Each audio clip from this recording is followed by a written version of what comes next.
সালামু আলাইকুম। ঐতিহাসিক জুলাই আগস্ট আওয়ামী লীগের কাছে বরাবরই আগস্ট একটা শোকের মাস ছিল। এমনকি সরকারের পট পরিবর্তন, ক্ষমতা হারানোর যে ঐতিহাসিক ঘটনা, এমনকি বঙ্গবন্ধু শেখ মুজিবুর রহমানের যে প্রয়াণ দিবস, সেটাও কিন্তু আগস্ট মাসে। আর জুলাই হচ্ছিল এটার শুরুয়াত।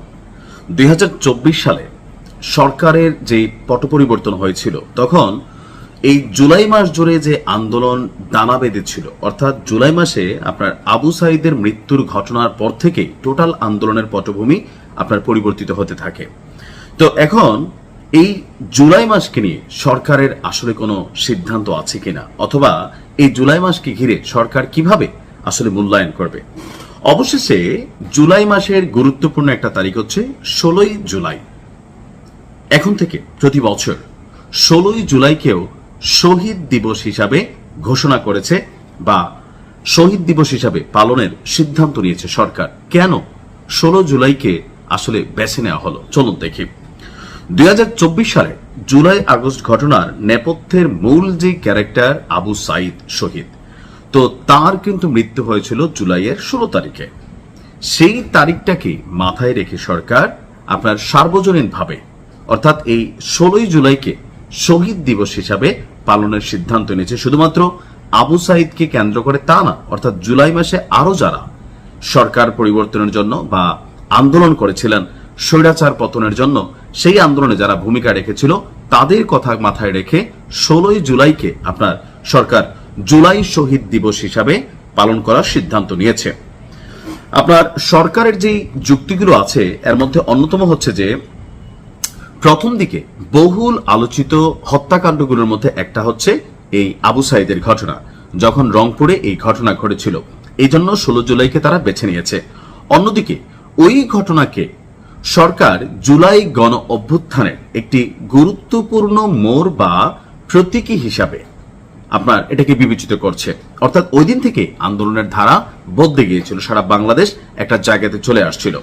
তাই প্রতি বছর 16ই জুলাইকে জুলাই শহীদ দিবস হিসাবে এবং 5ই আগস্টকে জুলাই গণ অভ্যুত্থান দিবস হিসাবে পালনের সিদ্ধান্ত নেওয়া হয়েছে। অলরেডি এই সিদ্ধান্তের প্রশাসনিক যে প্রক্রিয়া সেটাও সম্পন্ন করা হয়েছে। মন্ত্রিপরিষদ বিভাগ 16 জুলাইকে জাতীয় এবং আন্তর্জাতিক দিবসের তালিকার খ শ্রেণীভুক্ত হিসাবে অন্তর্ভুক্ত করার পরিপত্র যেটা সরকারি, সেটা জারি করেছেন।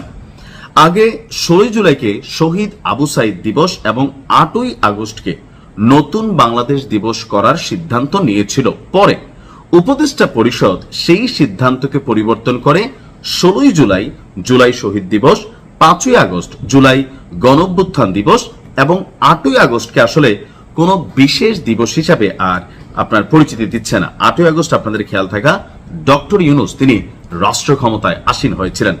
এখন এই দিবসের মধ্যেই কি জুলাই যোদ্ধা যারা ছিলেন তাদের সকল কিছু কানেক্টেড থাকবে? যে দিন আসবে কবরস্থানে যাবে, ফুলটুল দিবে।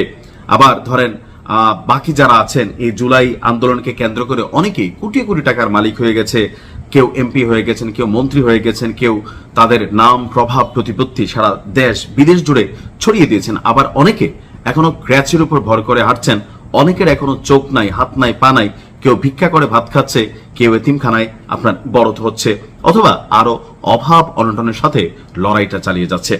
আবার কেউ কেউ বলছেন যে এই জুলাই শহীদ দিবস যেটা সিদ্ধান্ত নেওয়া হয়েছে, অদূর ভবিষ্যতে এই দিবসটা কি আসলে অন্যান্য 10টা দিবসের মতন আপনার পালিত হবে, যেমন শহীদ বুদ্ধিজীবী দিবস, তারপর হচ্ছে যে স্বাধীনতা দিবস বা আরো যে দিবসগুলো আছে, ওরকম ভাবে এটা কি আসলে মূল্যায়িত হবে?